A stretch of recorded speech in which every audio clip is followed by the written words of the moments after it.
বলা হয় সময়কে কেউ আটকাতে পারে না, কিন্তু ত্রেতা যুগে এমন একটা সাধনা ছিল যার মাধ্যমে কালচক্রকে পরিবর্তিত করা যেত। দেবতাদের ভাষায় এ হল কালচক্র অনুষ্ঠান, এমন এক অনুষ্ঠান যা মৃত্যু এবং জীবনের মাঝের দেয়ালটাকে ভেঙে দিতে পারে। কিন্তু যেই এটা করতে গেছে, নয়তো সে সময়ের মাঝে হারিয়ে গেছে, আর নয়তো সে এমন এক জীবে পরিণত হয়েছে যা এই পৃথিবীতে থাকার যোগ্য নয়।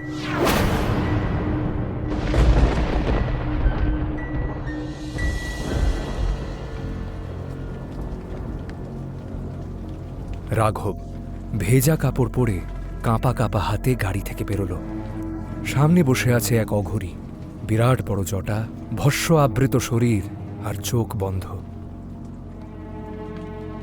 আমি শুনেছি আপনি মৃত আত্মাদের ফিরিয়ে আনতে পারেন।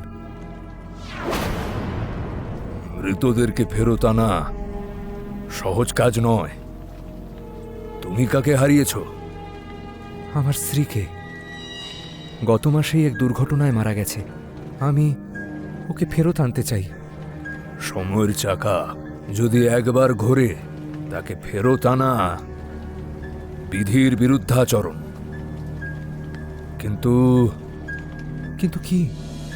কালচক্র অনুষ্ঠান। এই অনুষ্ঠানটা এতটাই প্রাচীন যে এই অনুষ্ঠান যে করবে সে স্বয়ং হয়তো কালের গর্ভে মিলিয়ে যাবে। তোমায় 12 রাত্রি শ্মশানে কাটাতে হবে।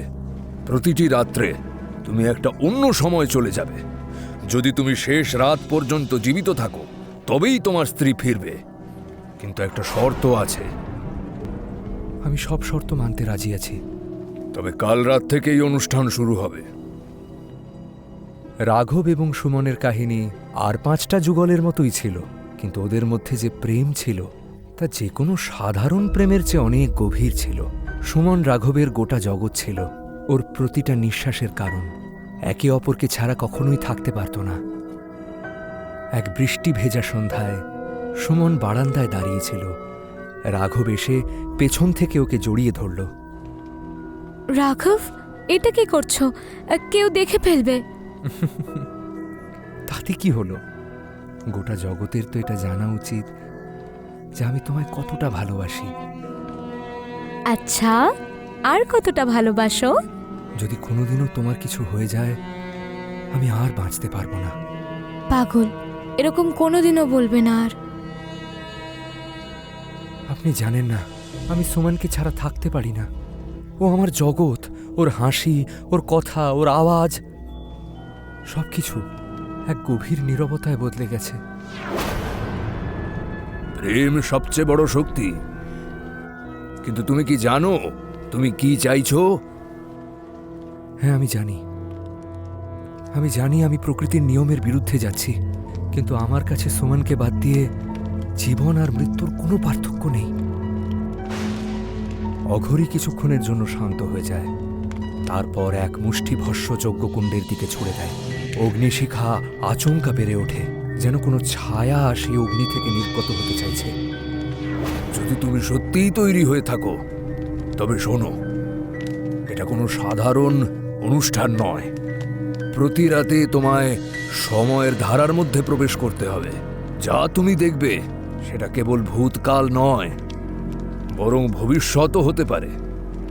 তুমি কি প্রতিটা সত্যকে গ্রহণ করতে প্রস্তুত? সত্যি? কখনো কখনো যে সত্য আমরা জানি না সেটাই আমাদের আত্মাকে ভয়ভীত করে। তুমি কি এই অনুষ্ঠানটা সম্পন্ন করতে পারবে, এর পরিণাম যা কিছুই হোক না কেন?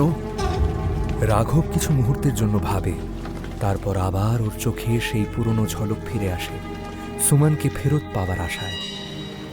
আমি সবকিছু সহ্য করতে রাজি আছি, তবে কাল রাত থেকেই কালচক্র পরিবর্তিত হবে, আর যা হবে তাতে তোমার আত্মাও পরিবর্তিত হবে।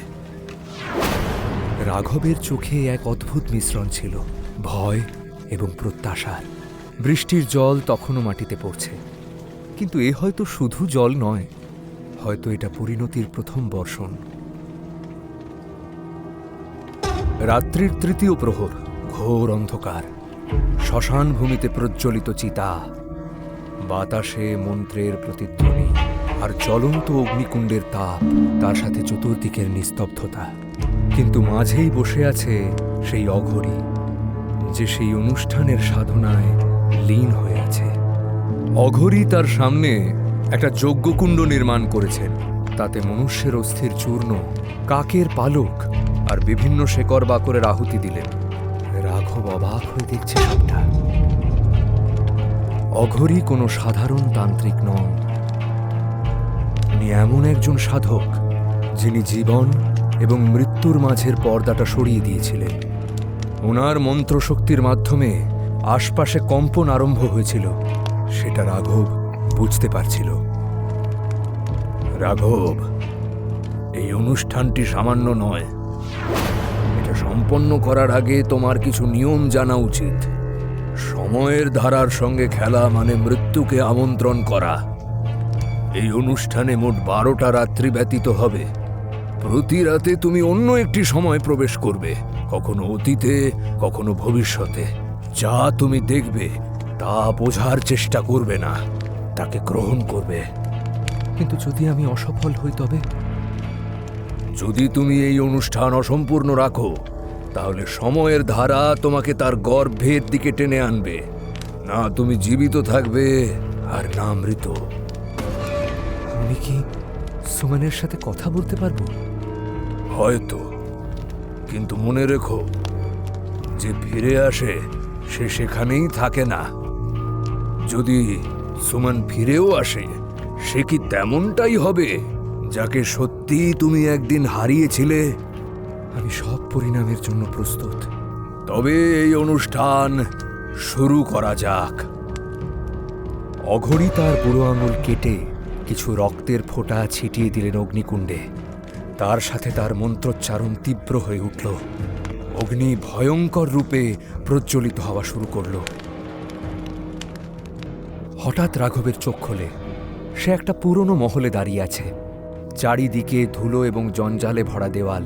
একটা হালকা হাসির শব্দ শোনা যায়, সুমনের হাসি।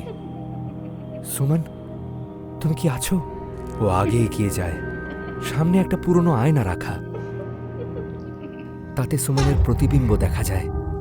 কিন্তু যখনই ও এগিয়ে যেতে যায়, প্রতিবিম্ব বিকৃত হতে থাকে এবং এক ভয়ঙ্কর প্রতিচ্ছবি হয়ে সেটা গায়েব হয়ে যায়। তারপর ঘোর অন্ধকার। রাঘব শ্মশানে ফিরে আসে। এটা কি ছিল? এটা কালচক্রের প্রথম পর্যায়। এ তো কেবল শুরু।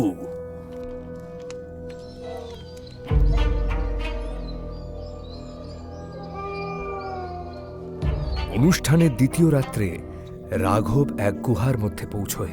সেখানে কিছু সন্ন্যাসী বসে রয়েছেন। তারা এক অজ্ঞাত ভাষায় কথা বলছে। হঠাৎ তাদের মধ্যে একজন রাঘবের দিকে তাকায়। তার চোখ দুটি পুরোপুরি সাদা।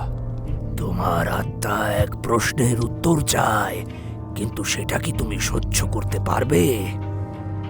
কে তুমি? সাধু তার দিকে ইশারা করে। রাঘবের চোখের সামনে এক ভয়াবহ দৃশ্য প্রকট হয়। সুমন দুর্ঘটনায় মারা যায়নি, তাকে কেউ মেরেছিল। আর সেই দৃশ্যতে একটা পরিচিত মুখ দেখা যাচ্ছিল, কিন্তু সেটা তো রাঘবেরই মুখ।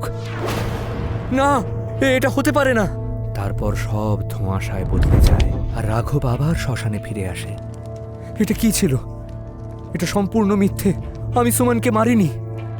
সময় শুধু সত্যিটাই দেখায়, কিন্তু সেই দৃশ্য সত্য ছিল না শুধুই একটা ভ্রম, তা তোমার উপর নির্ভর করছে। রাঘবের কপালে বিন্দু বিন্দু ঘাম ছিল এবং এই প্রথমবারও ভয় পেল। অনুষ্ঠানের ষষ্ঠ রাত। রাঘবের মধ্যে প্রতিটি রাতে নানান দৃশ্য দেখে নিয়েছে, কিন্তু ষষ্ঠ রাতে ও নিজের বাড়িতেই এলো, আর সুমন তখনও বেঁচে আছে। রাঘব, তুমি এত রাতে এখানে কি করছো? রাঘব অবাক হয়ে যায়। এ কি সত্যিই সুমন? কিন্তু কিভাবে? সুমন, তুমি বেঁচে আছো? তুমি এরকম করে কেন বলছো রাঘব? আমার কি হবে আবার? আমার তোমার কথা খুব মনে পড়ছিল। আমি তো তোমার সামনেই আছি পাগল। আমি মরিনি এখনো। তখনই সুমন হাসে, কিন্তু ওর হাসি আস্তে আস্তে বিকৃত হতে থাকে। ওর গোটা চেহারা যেন কালো অন্ধকারে পরিণত হয়, আর চোখ দুটোতে যেন এক নিকষ ছায়া। রাঘব, তুমি আমায় ডেকেছো, আর এখন তুমি আমায় ছেড়ে যেতে পারবে না। রাঘব চিৎকার করে, আর তারপর সবকিছু অন্ধকারে পরিবর্তিত হয়।